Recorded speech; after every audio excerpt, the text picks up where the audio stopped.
바로 지난 주일 예배가 한창 계속되는 11시 반 미국 텍사스주 서덜랜드 스프링스의 한 교회에는 성도들이 모여 기쁨으로 예배하고 있는데 괴한이 나타났습니다. 총을 들고 들어왔는데 난사하기 시작했습니다. 26명이 삽시간에 죽었습니다. 20여 명이 부상을 당했습니다. 안타깝게도 희생자 가운데는 그 교회 담임 목사님의 14살 난 어린 딸도 있었습니다. 도저히 이해할 수 없는 일이 발생했습니다. 갑자기 총에 맞아 숨지고 있는 그들은 무슨 생각을 했을까요? 하나님 어디 계실까? 이 악당이 기승을 부리고 총을 쏘는 이 현장에 하나님 어디 계실까? 이런 여러 복잡한 생각을 하며 그들은 숨이 져 하나님 품에 안겼을 것입니다. 지금은 아마도 그들은 모든 궁금한 생각들이 다 정리가 되었을 것입니다. 이해할 수 없는 여러 질문은 우리들 마음속에도 일어납니다. 우리의 원수는 아주 가까이 있는데 하나님은 아주 멀리 계신 것처럼 느낄 때가 있습니다. 긴급한 상황은 아주 가까이 눈앞에서 전개되고 있는데 하나님은 저 멀리서 아무것도 하지 않고 계신 것처럼 느껴질 때가 있습니다. 북한 김정은의 핵 위협은 너무도 가까이 다가오고 있습니다. 사정거리를 계속 늘려가고 있습니다. 우리는 부산에 살기 때문에 안심이다. 그런 생각하는 사람 요즘 아무도 없습니다. 왜냐하면 충분히 미사일이 부산까지 도착하는데 아무런 지장이 없기 때문입니다. 지금 나에게 가까이 다가오는 위험은 무엇입니까? 위기는 무엇입니까? 나를 옥죄이고 있는 원수는 누구입니까? 문제는 무엇입니까? 오늘 시편 속에 기자도 고백하고 있습니다. 악을 따르는 자들이 가까이 왔사오니 하고 고백합니다. 우리 150절 말씀을 같이 읽겠습니다. 악을 따르는 자들이 가까이 왔사오니 그들은 주의 법에서 머니이다. 아멘. 다윗에게는 사울이 보낸 자객들이 가까이 있었습니다. 일촉즉발의 위험을 당했던 때가 한두 번이 아닙니다. 자기를 죽이려는 사울이 지척에 있는 것을 번번이 느꼈습니다. 사망이 지척에 있고 위기와 고난이 아주 가까이 있었습니다. 하루에 3번 예루살렘으로 난 창문을 향해서 기도하던 다니엘. 그 다니엘도 위기가 늘 가까이 있었습니다. 간신들이 기도하고 있는 자기의 모습을 지켜보고 있었기 때문입니다. 자기가 곧 들어갈 사자굴에서 어르렁거리는 사자가 눈앞에 있었습니다. 도단성의 엘리사와 게하시에게는 아람 군대가 가까이 있었습니다. 위기 중에 위기였습니다. 암몬과 모압의 연합군이 쳐들어왔을 때 여호사밧 왕은 파멸이 가까이 왔음을 느꼈습니다. 그들의 바로 코앞에 적들이 지금 도착하고 있었기 때문입니다. 엔게디에 있다고 고백을 하지요. 바로 역대하 20장 2절 말씀 다 같이 읽습니다. 어떤 사람이 와서 여호사밧에게 전하여 이르되 큰 무리가 바다 저쪽 아람에서 왕을 치려 오는데 이제 하사손 다말 곧 엔게디에 있나이다 하니, 바로 코앞까지 다가온 위험, 절망, 그것을 바라보며 많은 사람들은 비통에 빠집니다. 지금 우리 한 사람 한 사람에게 가까이 다가와서 우리를 위협하고 있는 것은 무엇입니까? 누가 비수를 빼들고 우리의 목을 겨누고 있습니까? 누가 흉계를 꾸미고 내 앞에 덫을 놓고 지켜보고 있습니까? 나를 얽어매어서 꼼짝 못하게 묶어두고 있는 것은 무엇입니까? 이런 상황에 처하면 우리의 생각에는 문제가 너무 가까이 있는 것처럼 느낍니다. 사망이 가까이 있고 절망이 가까이 있는 것을 우리가 느낍니다. 그런데 하나님은 아주 멀리 계시고 하나님은 아무것도 안 하고 계신 것 같은 그런 착각을 우리가 가지게 됩니다. 그렇지만 하나님의 사람은 이런 상황에도 주님께 모두 맡기고 간절하게 기도해야 합니다. 멀리 계신 것처럼 느껴져도 주님을 향하여 기도해야 합니다. 149절 이렇게 말씀하고 있죠. 다 같이요. 주의 인자하심을 따라 내 소리를 들어줘서 여호와여 주의 규례들을 따라 나를 살리소서. 아멘. 이렇게 간절히 기도하는 우리에게 주님은 말씀하십니다. 그들은 가까이 있어도 멀리 있는 것과 같습니다. 원수가 아주 가까이 내 눈앞에 있지만 주님 말씀은 그게 아니다. 가까이 있지만 나하고 상관없다. 멀리 있다. 내 법과도 멀리 있지만 그들이 아무리 가까이 있어도 절대로 너희들을 침범하지 못할 것이다 말씀합니다. 그들은 주의 법에서 머니이다 이렇게 고백하고 있죠. 원수들은 결코 하나님의 백성을 따라잡지 못할 것입니다. 사울은 제 아무리 다윗을 죽이려고 가까이 접근해도 결코 그를 잡지 못할 것입니다. 간신들은 제 아무리 모략을 꾸미고 달려들어도 결단코 다니엘을 죽일 수 없을 것입니다. 아람 군대가 제 아무리 가까이 와도 하나님의 종 엘리사를 잡을 수 없을 것입니다. 암몬과 모압이 아무리 힘을 합쳐 이스라엘을 공격해도 결코 여호사밧을 이길 수 없을 것입니다. 애국 군대는 제 아무리 빨리 달려도 홍해를 건너고 있는 이스라엘 백성들을 따라잡을 수가 없을 것입니다. 왜냐하면 이스라엘 백성들과 애국 군대 사이를 하나님의 사자와 구름 기둥이 막고 있기 때문입니다. 그 상황을 출애굽기 14장 19절 20절이 이렇게 기록하고 있습니다. 다 같이 읽습니다. 이스라엘 진 앞에 가던 하나님의 사자가 그들의 뒤로 옮겨가매 구름 기둥도 앞에서 그 뒤로 옮겨 애굽진과 이스라엘 진 사이에 이르렀으니 저쪽에는 구름과 흑암이 있고 이쪽에는 밤이 밝음으로 밤새도록 저쪽이 이쪽에 가까이 못하였더라. 아멘. 수학에 이런 표시가 있습니다. 이게 무슨 표시죠? 팔자를 눕혀놓은 것 같은 표시. 이것은 바로 무한대라는 뜻입니다. 하나님을 표시하기에 저것보다 좋은 표시가 없습니다. 하나님은 처음과 나중이 되시고 하나님의 모든 능력은 무한대입니다. 끝이 없습니다. 아무리 달려가도 따라잡을 수 없는 기호, 무한대. 무한하신 하나님께서 애굽 군대와 이스라엘 백성 사이에 있으니 애굽 군대는 아무리 달려가도 무한대이신 하나님의 그 보호를 통과할 수 없다는 사실입니다. 이스라엘 백성을 잡았다고 생각하는 순간 갈라진 홍해는 애국 군대를 다 침몰시키고 말았습니다. 하나님은 바로 무한대이시기 때문입니다. 이렇게 구원을 받은 이스라엘 백성 모세와 함께 이런 찬송을 부릅니다. 출애굽기 15장 1절로 2절 말씀 다 같이요. 내가 여호와를 찬송하리니 그는 높고 영화로우시며 말과 그 탄자를 바다에 던지셨음이로다. 여호와는 나의 힘이요 노래시며 나의 구원이시로다. 그는 나의 하나님이시니 내가 그를 찬송할 것이요 내 아버지의 하나님이시니 내가 그를 높이리로다. 아멘. 우리의 삶이 그렇습니다. 애국 군대가 아무리 바짝 붙어서 우리를 추격해도 그 군대는 멀리 있음을 기억하게 되시기를 바랍니다. 가까이 있어도 멀리 있는 것과 다를 바 없는 상황을 우리는 믿음으로 고백하며 하나님 앞에 영광을 돌려야 할 것입니다. 시편 27편 1절 2절이 말씀합니다. 다 같이요. 여호와는 나의 빛이요 나의 구원이시니 내가 누구를 두려워하리요. 여호와는 내 생명의 능력이시니 내가 누구를 무서워하리요. 악인들이 내 살을 먹으려고 내게로 왔으나 나의 대적들 나의 원수들인 그들은 실족하여 넘어졌도다. 아멘.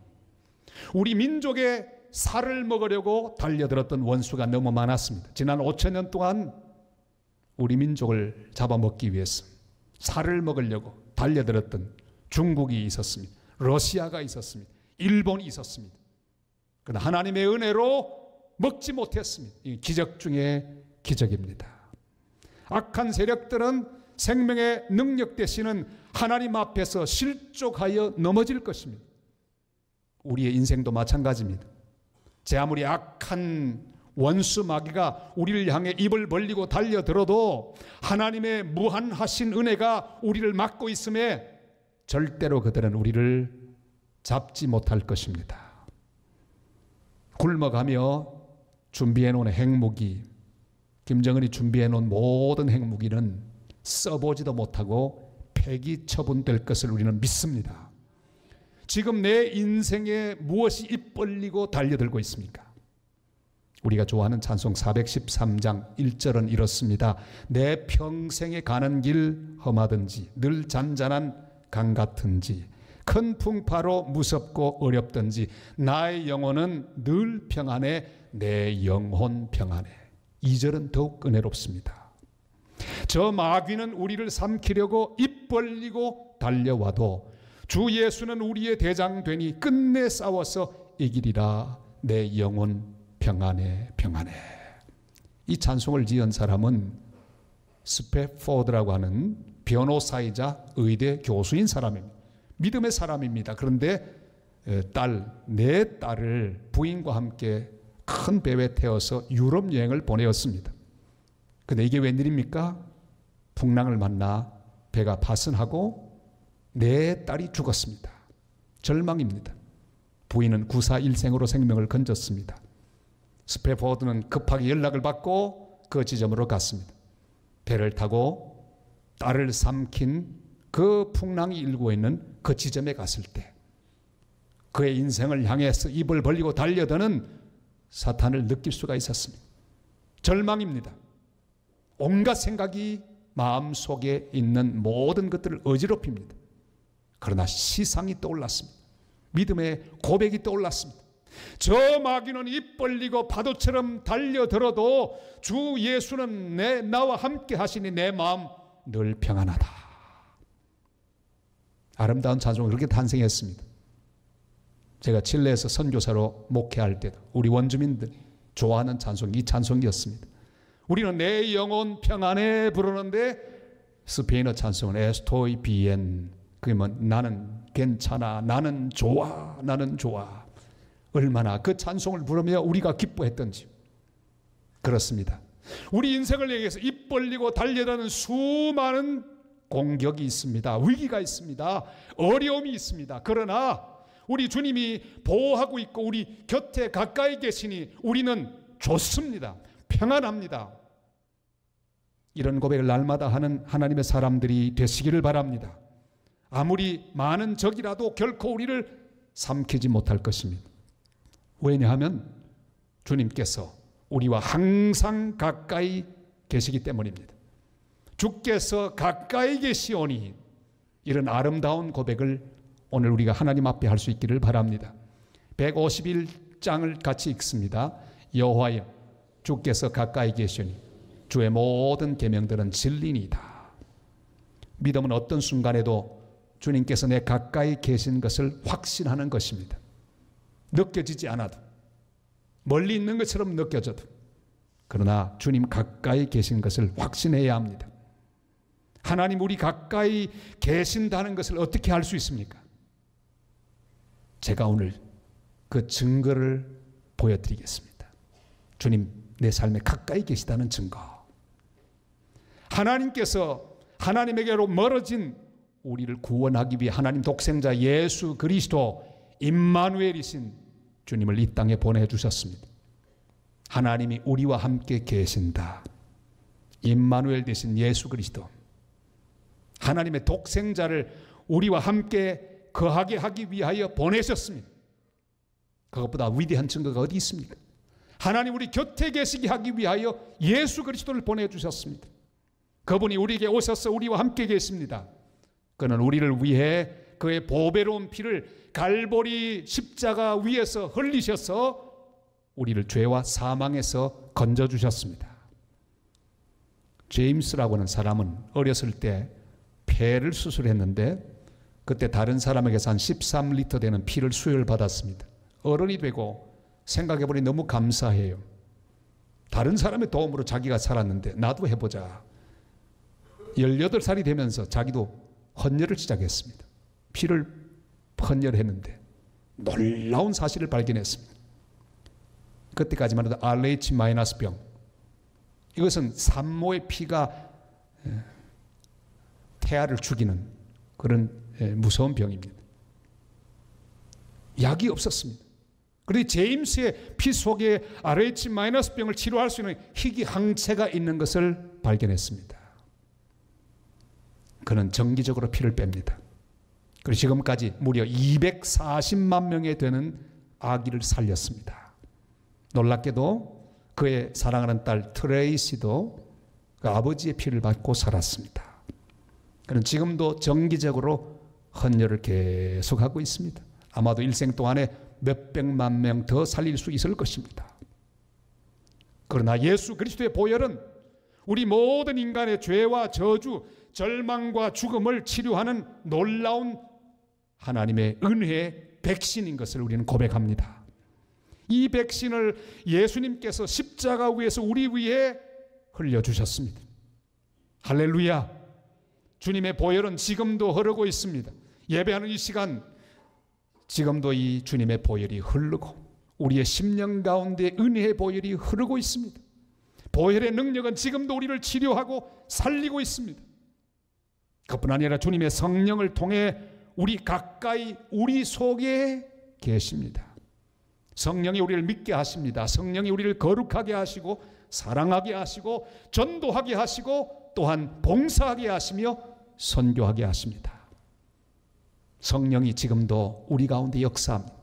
이 부족한 종에게 은혜를 주셔서 말씀을 증거하게 하고 또한 여러분들로 하여금 하나님 말씀을 믿고 감동을 받으며 그 말씀으로 힘을 얻게 만드는 거룩한 역사를 진행하고 계십니다. 그것뿐 아니라 또 다른 증거가 있습니다. 우리 주님 말씀을 우리에게 주셨고 이 말씀을 통해 우리와 함께 계십니다. 주님은 말씀을 영원히 세워놓으셨습니다. 시편 119편 152절이 이렇게 말씀하죠. 다 같이요. 내가 전부터 주의 증거들을 알고 있었으므로 주께서 영원히 세우신 것인 줄을 알았나이다. 아멘. 주의 말씀은 내 발의 등이요 내 길의 빛이니라고 말씀하십니다. 평생의 주의 말씀이 계속해서 나를 살릴 것입니다. 주의 말씀이 나를 새롭게 하시고 어떤 상태에서 나를 일어나게 하실 것입니다. 주의 말씀이 나를 변호하시고 나를 구하실 것입니다. 주의 말씀이 내 가까이 있으니 주님은 지금도 가까이에서 나를 인도하시고 지도하시며 붙들어 주시고 일으켜 주시고 승리하게 하고 계신 것을 우리는 믿습니다. 유대인들이 가장 귀하게 생각하는 재산 목록 1호가 있습니다. 그것은 바로 기도 숄인 탈릿이라고 하는 겁니다. 뒤집어 쓰고 있는 거 있죠? 탈릿 한번 해볼까요? 탈릿. 유대인을 만나면 좀 아는 척 하시길 바랍니다. 탈릿이 어디냐 좀 보여달라. 유대인들은 그걸 꼭 가지고 다닙니다. 너무 중요하기 때문이죠. 이걸 뒤집어 쓰고 말씀을 암송하고 기도합니다. 하나님의 임재를 상징하는 그런 물건입니다. 그런데 이 탈릿에서 이 술이 몇 개입니까? 이 술이 모두 4개죠. 이 4술이 없으면 탈릿이 아닙니다. 이 술을 갖다가 부르는데 이름이 찌찌트입니다. 한번 할까요? 찌찌트. 찌찌트가 아주 중요해요. 이 찌찌트는 4개의 술로 되어 있는데 각 술마다 만들 때 이렇게 실을 감쌉니다. 감습니다. 다 묶고 난 다음에 7번 감고 또 그 다음에 묶고 난 다음에 8번 감고 그 다음에 11번 감고 또 묶고 13번 감습니다. 그걸 다 알파벳으로 연결하면 히브리어 알파벳으로 다 연결하면 주님 한 분이신 여호와 신명기 6장 4절 5절에 있는 말씀으로 그렇게 상징이 됩니다. 한번 읽을까요? 이스라엘아 들으라. 오직 하나님 여호와는 오직 유일한 여호와이시니 너는 마음을 다하고 뜻을 다하고 힘을 다하여 내 하나님 여호와를 사랑하라. 아멘. 쉐마라고 하죠. 유대인들은 이 말씀을 사랑합니다. 늘 암송합니다. 늘 묵상합니다. 이것은 신용카드 대신 할 수 있는 물건입니다. 이 탈릿을 맡기고 돈을 얼마든지 빌릴 수 있고 사람들은 그것을 믿어줍니다. 왜? 절대로 그것을 가지고는 거짓말하지 않으리라고 하는 것을 그들이 알기 때문입니다. 그걸 가지고 모든 일을 다 합니다. 그들은 이 탈릿을 가지고 아우슈비츠의 가스실로 갈 때도 하나님 가까이 계심을 믿고 하나님의 말씀을 암송하며 죽음의 장소로 갔습니다. 사랑하는 여러분, 우리는 하나님의 말씀을 읽으면서 하나님의 임재를 믿어야 합니다. 하나님 말씀을 들으면서 하나님 나와 함께 가까이 계신 것을 믿어야 합니다. 하나님 말씀을 공부하면서 하나님 나와 더불어 가까이 계신 것을 믿어야 합니다. 우리는 하나님 말씀을 묵상하면서 하나님 나와 더불어 동행하고 계시다는 사실을 믿어야 합니다. 사랑하는 성도 여러분, 인생의 여러 난제들이 우리를 향해 달려와서 우리의 목을 조릅니다. 우리나라의 숨통을 조르고 있습니다. 사면초가처럼 원수들로 둘러싸여 있을지라도 앞길이 보이지 않고 절망감과 위기감 속에서도 낙심하게 되어도 절대로 원수가 우리를 따라잡지 못할 것을 우리는 확신해야 합니다. 로마서 8장 38절 39절에 이렇게 말씀하죠. 다 같이요. 내가 확신하노니 사망이나 생명이나 천사들이나 권세자들이나 현재일이나 장래일이나 능력이나 높음이나 깊음이나 다른 어떤 피조물이라도 우리를 우리 주 그리스도 예수 안에 있는 하나님의 사랑에서 끊을 수 없으리라. 아멘. 하나님이 멀리 보이는 것처럼 느껴질 때도 어떤 순간에도 주님은 가장 가까이 계십니다. 우리는 주님 말씀 곁에서 사는 존재가 되어야 합니다. 말씀을 믿고 그의 임재를 확신하며 미래를 모두 주님께 맡겨버리고 날마다 주님의 이름으로 세상을 이기는 복된 성도들이 다 되시기를 주님의 이름으로 축원합니다. 우리 가까이 계신 주님, 그 주님 앞에 믿음으로 기도해야 합니다. 어떤 순간에도, 아무리 멀리 느껴지는 순간에도, 아무리 적들이 가까이 나를 옥죄해 있는 그런 괴로운 순간에도 우리는 주님께 기도해야 합니다. 이효령 선생은 이런 기도를 드렸습니다. 싸움밖에 모르는 정치인들에게는 비둘기의 날개를 주시고 살기 팍팍한 서민들에게는 독수리의 날개를 주십시오. 주눅들은 기업인들에게는 갈매기 비행을 가르쳐 주시고 진흙바닥의 지식인들에게는 구름보다 높이 나는 종달새 날개를 보여주소서. 그들을 날게 하소서. 뒤처진 자에게는 제비의 날개를, 헐벗은 사람에게는 공작의 날개를, 홀로 사는 노인에게는 학과 같은 날개를 주소서. 그리고 남남이 되어 가는 가족에게는 원앙의 깃털을 내려 주소서. 이 사회가 갈등으로 더 이상 찢기기 전에 기러기처럼 나는 법을 가르쳐 주소서. 소리를 내어 서로 격려하고 선두의 자리를 바꾸어가며 대열을 이끌어가는 저 따스한 기러기처럼 우리 모두를 날게 하소서. 어떤 형편이든지 어떤 여건이든지 가장 가까이 계시는 주님을 믿고 주님께 간구하고 믿음으로 이겨나가는 복된 성도들이 되시기를 바랍니다. 아무리 가까이 있는 원수라도 결코 우리를 따라잡지 못할 것입니다. 그 사실을 믿어야 합니다.